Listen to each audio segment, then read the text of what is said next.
nyinyir dan kerap mengundang kontroversi. Ya, itulah pengacara Farhad Abbas.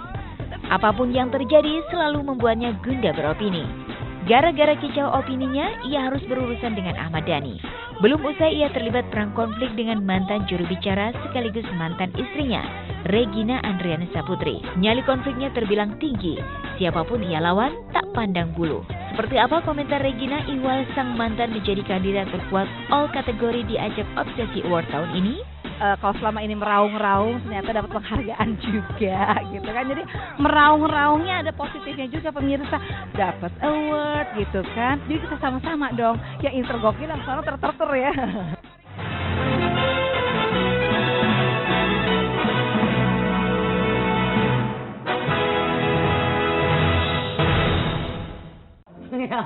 Oke, pemirsa setia Obsesi, dan sekarang saatnya saya untuk menyerahkan award terobsesi ini kepada Bang Farhad Abbas. Tepuk tangan dong, tepuk tangan. Luar biasa. Semuanya tepuk tangan. Selamat. Kalau terobsesi ini yang udah paling tinggi. Iya, semuanya. Saya tidak 8. Hah?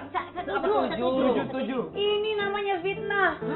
Kan nggak mungkin seorang Farhad Abbas lebih tangguh daripada Jupe, ya kan? Lebih hits daripada Jupe. Lebih apa lagi tuh kategori apa lagi? Semua. Terdrama. Kontroversi. Terlebay. Betul, Susah betul, dia. terlebay. Nih. Nggak bisa. Saya nggak nih. setuju. Kenapa terobsesi ada di tangan Farhad Abbas? Kenapa? Terdrama ada. Terlebay ada. Ada. Terkontroversi ada. Ya. Ngerti nggak? Kalau ada salah satu doang itu nggak mungkin. Akhirnya puncaknya itu ada di Farhad Abbas. Nah, Dan di samping itu, ya. Farhad Abbas itu menghasilkan mantan-mantan yang bisa, Jadi artis semuanya. yang terjengeng, tergokil, semua bisa gitu. Maksudnya mantan-mantan coba. Ya mereka agak lugu gitu maksudnya.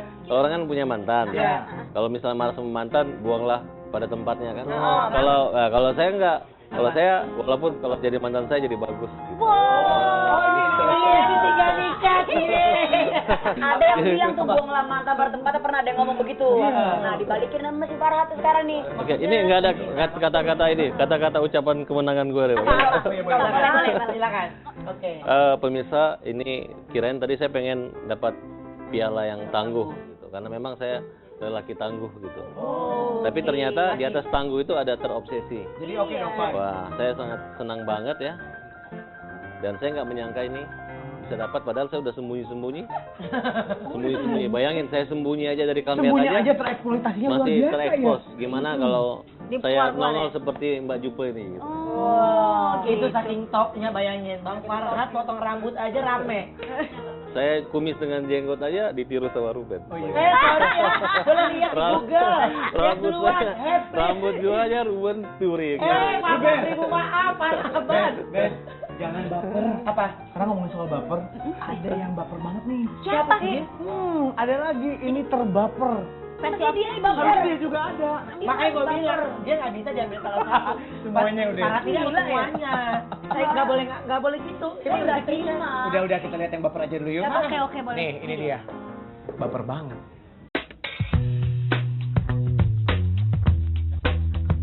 Menjadi lelaki tak selalu tangguh dalam segala hal. Kadang ada beban hidup yang terasa berat dipikul hingga membuat batin menjerit lirih, hingga berurai air mata. Ya, barangkali itulah cerminan hidup pedangdut Nazar. Sejak konfliknya mencuat dengan wanita yang kini resmi jadi mantan istrinya, Musdalifah, Nazar belakangan kerap tampil rapuh. Nazar yang dulu begitu kooperatif kepada awak media, bahkan tak sungkan menunjukkan kemesraannya saat masih dengan Musdalifah, kini cenderung tertutup, menghindar seolah takut apa yang ditanyakan akan menenggelamkan perasaannya. Maka tak heran jika selebriti yang satu ini dianugerahi selebriti terbaper alias terbawa perasaan.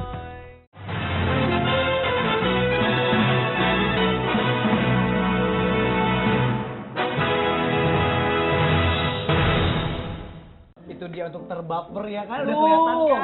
Aduh, baper banget ya. Umi Nasar. Oh, Umi. Abi. Oh, Umi, dia maunya Umi. Iya. Oke. Tapi Nasar nih untuk selebriti terbaper. Iya. Iya kan? Ya. Baper itu sensin atau Bawa perasaan. Oh, bawa perasaan. Tapi ngomong-ngomong, Nasar nggak hadir hari ini. Nggak hadir, padahal dia Iya. harusnya datang loh, Bang. Pialanya Karena kita dia ambil masih aja trauma dulu. biasanya. Ambil aja. Ini kita wakilkan ya. Khusus untuk Nasar. ya diwakilin sama saya. Tahu nggak sih kenapa ceritanya Nasar nggak bisa hadir di sini? Karena ternyata dia ini belum siap untuk hadirnya. Bangkunya udah kita siapin. Dia datang ke sini takutnya. bukan. Nggak ada. Takutnya dia yang bawa perasaan kan, ya ntar dia nangis atau tiba-tiba di sini nyasak rambut ya kan? Tapi nggak apa-apa, kita bisa sediain tisu, hairspray dan Jadi lain-lain. nggak apa, ini pialanya kita. Lo terima, ada speech-nya. Bagaimana Farhat? Ya mungkin Nasar ini apa kebiasaan didampingi mantannya Musdalifah gitu. Masih terbayang-bayang gitu ya? Iya. Tapi kan kayaknya Farhat Abbas juga pisah dari Regina nggak sampai kayak begitu ya? Oh, enggak. Kalau Nasar berpisah dari Musdalifah tuh langsung menghias rambut itu menurut Farhat gimana tuh? Ya itu mungkin apa ya? Stres. Sebenarnya masih cinta aja, masih butuh. Masih butuh. Nah, tapi mungkin hanya ada miskomunikasi atau tersinggung. Oh. Maka wajarlah dia dapat penghargaan bahwa perasaan. Bener juga Ya. dia. Semoga tahun depan Nazar bisa berubah dan tidak mendapat penghargaan ini lagi. Dapat apa? Ya dapat seperti saya ini. Gue kerja 8 tahun nih jadi the best actress, ya penyanyi bagus gue semuanya. Masa dapat dia? Makanya berantem sama Ahmad Dhani jadinya bisa begitu. Oh, bisa. Piala ini gara-gara itu sebenarnya. Oke. Ngomongin soal tadi terbapor, ini ada yang tergokil. Siapa yang dapat ya? Gue penasaran jadinya. Tahu nggak? Ini Twitter nih. selama syuting ini kita tuh nggak tahu ya. Kita belum tahu. Kita belum tahu siapa yang menjadi pemenangnya karena itu menjadi rahasia tim. Dan ini dia selebriti Tergokil. menurut versi Obsesi. Ini dia. Oh my God, this girl straight and this girl nah. Regina dan Regina, ya rasanya tak ada berita tanpa Regina. Wanita bertubuh sentosa itu beberapa bulan ini menjadi buah bibir di semua lapisan masyarakat. Konflik perebutan harta Gonogini dengan Farhat Abbas masih bergulir panas di pengadilan agama. Ia langsung tancap gas mengejar suami baru. Walhasil hanya dalam hitungan 10 hari kenal, ia sah menjadi Nyonya Krisnamurti, seorang pengacara tak kalah tajir dan royal memanjakannya dengan kelimangan harta.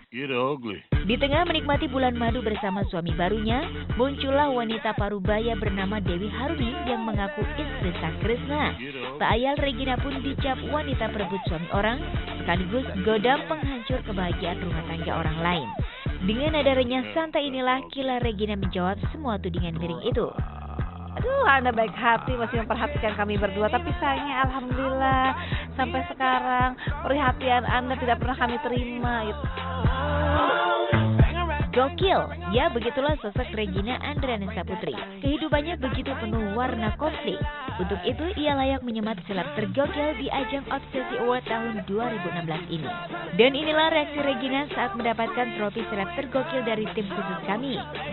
Nggak nyangka banget bisa terpilih jadi selebriti tergokil. Makasih untuk Obsesi Award gitu.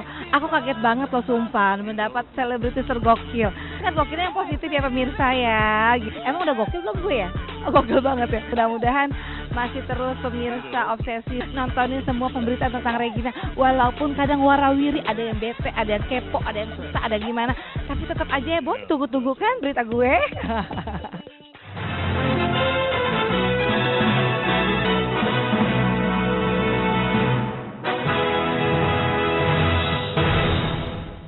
Tapi ada pialanya Regina minta dititipin taruh rumah katanya.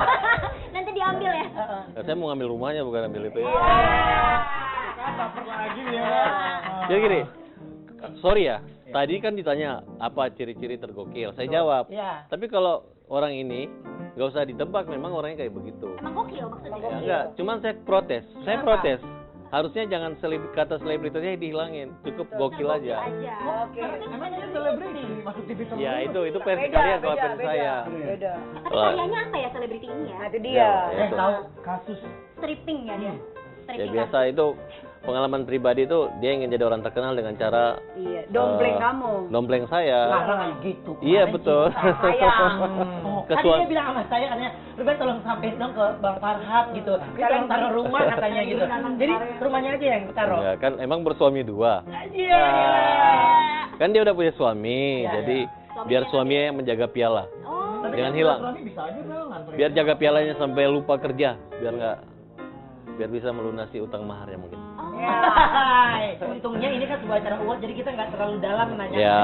Oh baiklah, Ya. baiklah. Bukan waktunya untuk menginvestigasi ya. Hanya menyampaikan saja. Gini, kita lihat ke depan, jangan lihat ke belakang masa lalu dengan saya. Kita lihat seberapa lama dia bertahan, seberapa lama kepalsuan itu, seberapa lama kebohongan itu, kehebohan itu. Semoga Jontan saya dapat jodoh yang cepat agar kerugian atau kesialan itu bisa beralih ke jodoh yang barunya, itu kan tercapai. Ngerti nggak doa saya nih? Ngerti. Bang Farhad nih banyak mengungkapkan untuk kedepannya. Kurang kategori satu lagi, terparanormal mungkin ya. Punya prediksi banyak banget soalnya. Ini gitu ya. Bisa masuk juga terparanormal. Boleh. Ya. Semuanya lah ya. Tapi ngomongin tadi ini debatnya udah makin panas ya? Panas banget. Jadi ada kategori apa lagi nih? Ada deh. Ada pokoknya ada yang ter lagi tapi selain satu ini ya. Tetap di Obsesi.